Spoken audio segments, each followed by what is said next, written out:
सभी साथियों को नमस्कार।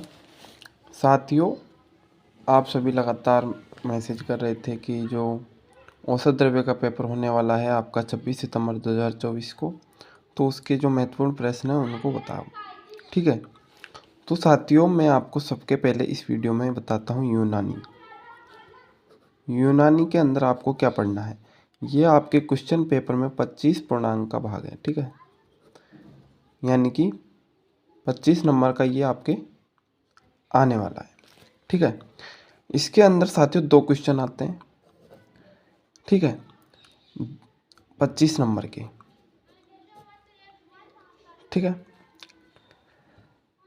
अब बात करते हैं सबके पहले यूनानी है क्या। ठीक है, तो साथियों यूनानी जो है ये एक देश है। ठीक है, और इस शब्द का जो सर्वप्रथम प्रयोग है वो ग्रीस में हुआ था। कहाँ पर हुआ था? ग्रीस में। अब बात करते हैं यूनानी चिकित्सा है क्या। तो साथियों ये यूनानी चिकित्सा है, ये विदेश की चिकित्सा है, हमारे देश की चिकित्सा नहीं थी। ठीक है, जब मुगल काल आया था साथियों,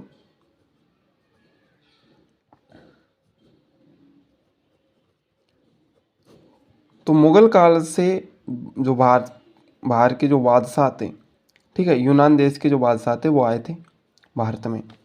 जब मुगल देश के बादशाह भारत आएंगे तो उनके साथ में उनके जो चिकित्सक थे वो भी आए।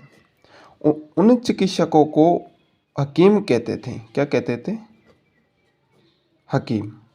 ठीक है, तो जे वो भारत में आए हकीम, तो और जो भारत के चिकित्सक थे उनको बोलते थे वैद्य। ठीक है, तो इन्होंने क्या किया, इन हकीमों ने, कि जो भारत में जो ग्रंथ लिखे हुए थे, चिकित्सा ग्रंथ, वो संस्कृत में लिखे हुए थे। तो इन्होंने क्या किया कि मुगलों की मदद से, ये बादशाहों की मदद से हकीमों ने हमारे जो वैद्य हुआ करते थे उनको लोभ लालच दिया, और जो संस्कृत भाषा में थे ग्रंथ लिखे हुए थे, चिकित्सा ग्रंथ, उनको उर्दू व फारसी में अनुवाद करवाया। क्योंकि ये जो हकीम थे ये संस्कृत नहीं जानते थे और उर्दू और फारसी जानते थे, तो इन्होंने इनके द्वारा इस भाषा को इस भाषा में कन्वर्ट करवाया, संस्कृत को उर्दू भाषा में कन्वर्ट करवाया, और फिर इन्होंने उसको पढ़ा।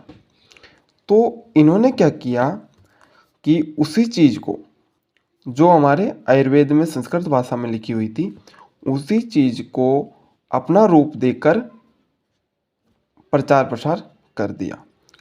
ठीक है, कि यह हमारी पद्धति है और इसे हम बाहर से लेकर आए हैं। इस तरह से इन हकीमों ने काम किया था। ठीक है साथियों,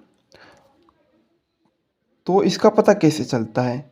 इसका पता ऐसे चलता है कि जो कुछ भेषज कल्पनाएं हैं, भेषज कल्पना है और कुछ योग है, वो बिल्कुल हमारी आयुर्वेद पद्धति से मिलते जुलते हैं। ठीक है, यहाँ से इस चीज़ का पता चलता है। ठीक है, तो अगर आपके जो पेपर है उसके अंदर क्वेश्चन आता है कि यूनानी की परिभाषा दीजिए, तो आपको किस तरह देनी है। ठीक है, ये मैंने आपको समझा दिया है। अब आपको पेपर में क्या लिखना है कि यूनानी चिकित्सा पद्धति का मुगल काल में भारत में मुगल बादशाहों के साथ आगमन हुआ। भारत में मध्यकालीन शासकों द्वारा यूनानी के चिकित्सकों को हकीम कहा जाता था। उस समय इन हकीमों ने वैद्यों को फारसी व उर्दू भाषा में ज्ञान कराकर तथा उन्हें लालच देकर आयुर्वेद के ग्रंथों को मुस्लिम भाषाओं में कन्वर्ट या अनुवाद करवाया। ठीक है साथियों, इस तरह से आपको इसका जवाब